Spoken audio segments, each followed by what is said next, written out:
안녕하세요. 행파입니다. 대학생이 되거나 사회초년생이 되어서 부모님으로부터 독립해서 전세나 월세를 살게 되는 경우에 자기 여건에 맞는 집을 구하고 계약서를 작성할 때 유의할 점들에는 어떤 것들이 있는지 오늘은 알아보기로 하겠습니다. 계약서 작성 경험이 있는 보호자가 있다면 그나마 다행이지만, 그렇지 않은 경우에 계약서 작성 시 유의사항들에 대해서 사전에 미리 파악을 하고 있다면 불리한 계약서를 작성하여 낭패를 보는 것을 막을 수 있지 않을까 생각됩니다. 일반적으로 살 집이 정해지면 공인중개사가 작성한 계약서에 서명 날이 나게 되는데요. 이때 본인 도장 그리고 신분증 이런 것만 있으면 되는데요. 대부분은 계약서 내용을 정확히 읽어보지 않고 공인중개사가 시키는 대로 서명하고 도장 찍는 경우가 많습니다.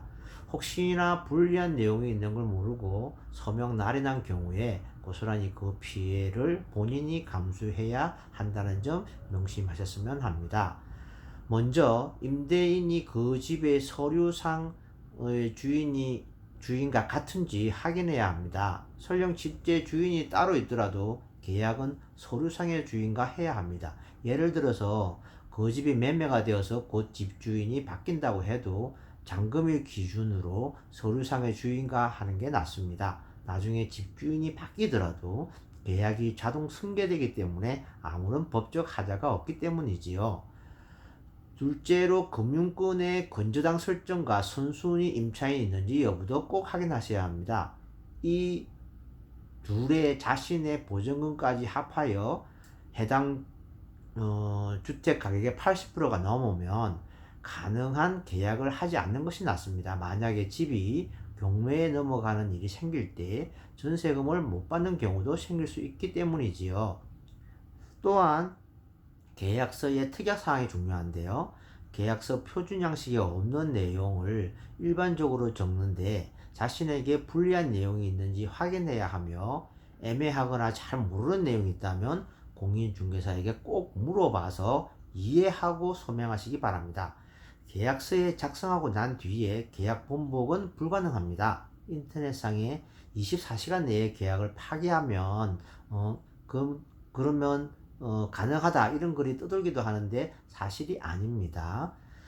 이사 오면서 잔금 지불을 하고 나면 주민센터에 가서 전입신고를 하게 되는데요. 이때 임대차 계약서의 확정일자도 같이 받아두어야 합니다. 나중에 전세금 또는 보증금을 반환받을 때 집주인이 파산하는 경우 법적으로 전세금 반환이 보장되는 권리를 확정짓는 것이기 때문이지요. 묵시적 갱신이라고 들어보셨나요? 임대차 기간 만료 6개월 전부터 2개월 전까지 임대인에게 별다른 얘기가 없다면 2년 전에 계약한 조건 그대로 자동 연장되는 걸 의미합니다. 이런 경우 그냥 계속 사시면 됩니다. 계약갱신 청구권이라는 제도가 2020년 7월 말에 생겼는데요. 기존의 임대차가 끝난 후 임대인이 2년 더 살고 싶을 때 6개월에서 2개월 전까지 집주인에게 통보해서 한 번 더 살 수 있는 권리입니다. 단 집주인 본인이나 그의 직계가족이 들어와서 살겠다고 하면 집을 비워줘야 합니다. 이상의 내용 말고도 여러 가지 체크해야 할 포인트가 있긴 하나 대부분 공인중개사님들이 잘 정리해 주시기 때문에 계약서 내용을 잘 인지하고 서명하시면 되겠습니다. 마음에 드는 집에서 안전하게 사시는데 조금이라도 보탬이 되었으면 합니다. 이상 행파였습니다. 감사합니다.